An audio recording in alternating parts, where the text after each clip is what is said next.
Praise lord. దేవాతి దేవునికి వందనాలు. ప్రభు నామమున మీ అందరికీ నా ప్రత్యేకమైన వందనాలు, శుభాలు తెలియజేస్తున్నాను. ఈ దినము కొరకు ఏర్పాటు చేయబడిన దేవుని వాగ్దానము మత్తయి సువార్త 19వ అధ్యాయము 26వ వచనము. యేసు వారిని చూచి, ఇది మనుష్యులకు అసాధ్యమే గాని దేవునికి సమస్తము సాధ్యమని చెప్పెను. దేవుని నామానికి మహిమ కలుగునుగాక. ఈ ఉదయకాల సమయంలో సర్వ సృష్టికర్త అయిన నీ తండ్రి నిన్ను ఆశీర్వదించి గొప్ప వాగ్దానాన్ని నీకు అందిస్తూ ఉన్నారు. హల్లెలూయా. ఈరోజు నా వల్ల అవుతుందా అని నువ్వు ఆలోచన చేస్తున్న కొన్ని విషయాల్లో నీ ప్రభు, నీ రాజు, నీ తండ్రి నీకేమని తెలియజేస్తున్నా తెలుసా? మనుష్యులకు అసాధ్యము కానీ నాకు అసాధ్యమైంది ఏదీ లేదని ప్రభు నిన్ను బలపరుస్తూ ఉన్నారు.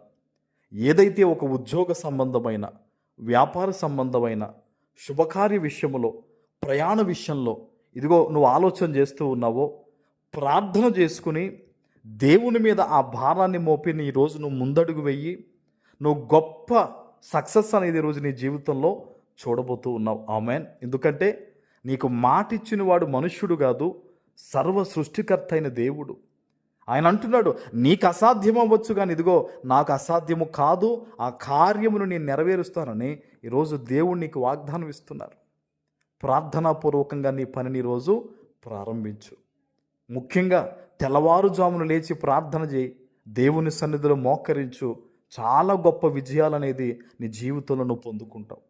కొంతమంది అనుకోవచ్చు, ఆ దేవుడు మాత్రం ఏం చేస్తాడులే అంటారు కొంతమంది. దేవుడు మాత్రమే చేయగలడు. మనుష్యులకు అసాధ్యమైన కార్యాలు దేవుడు మాత్రమే చేయగలడు. ఆనాడు ఇశ్రాయేలీయులు ఫరో తరుముతూ ఉన్నప్పుడు సముద్రం వద్ద నిలిచిపోయారు. ఇంకా వారికి వేరొక మార్గము లేదు. దేవుడు మాత్రమే కార్యాలు జరిగించాడు. ఇశ్రాయేలీయులు యుద్ధంలో ఉన్నప్పుడు మనుష్యుల వల్ల కాలేదు, దేవుడు మాత్రమే కార్యము జరిగించాడు. ఈరోజు నీ జీవితంలో కూడా నీ వల్ల కాదు అనుకుంటున్న ప్రతీదీ కూడా ప్రార్థనాపూర్వకంగా దేవునికి అప్పగించి చూడు, దేవుడు దాన్ని సఫలము చేస్తారు. ఆమెన్. ఎన్నో రోజుల నుంచి, ఎన్నో సంవత్సరాల నుంచి నువ్వు ప్రయత్నం చేస్తున్న కొన్ని విషయాల్లో, వాటన్నిటి విషయంలో ఈరోజు నువ్వు సక్సెస్ చూడబోతున్నావు అంతే. ఆమెన్. ఇది మనుష్యుని మాట కాదు, ఇది దేవుని వాగ్దానం. ఇది అందుకనే లేఖనం చెప్తుంది, నమ్ముట నీ వలనైతే నమ్మువానికి కొన్ని సాధ్యమని లేదు బైబిల్లో, సమస్తము సాధ్యమే. నువ్వు నమ్మితే దేవుని మహిమను చూస్తావు. దేవుని వాగ్దానానికి నీవు విలువిస్తే నీ జీవితమే మారిపోతుంది. ఆమెన్. వాగ్దానాన్ని పట్టుకుని విజయాలు సాధించిన వారు బైబిల్లో అనేక మంది ఉన్నారు.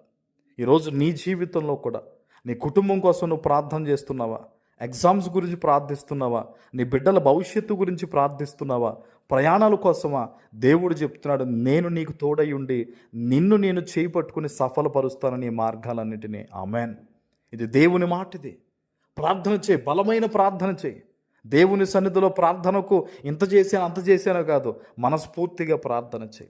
పశ్చాత్తాపంతో కూడిన ప్రార్థన చేయి, కృతజ్ఞత కలిగి ప్రార్థన చేయి. దేవుడు నీ మార్గాలని సరళం చేయబోతూ ఉన్నారు. ఆమెన్. ప్రార్థన చేసుకుందాం. పరిశుద్ధుడా, ప్రేమ కలిగిన తండ్రి, మీకు వందనాలు.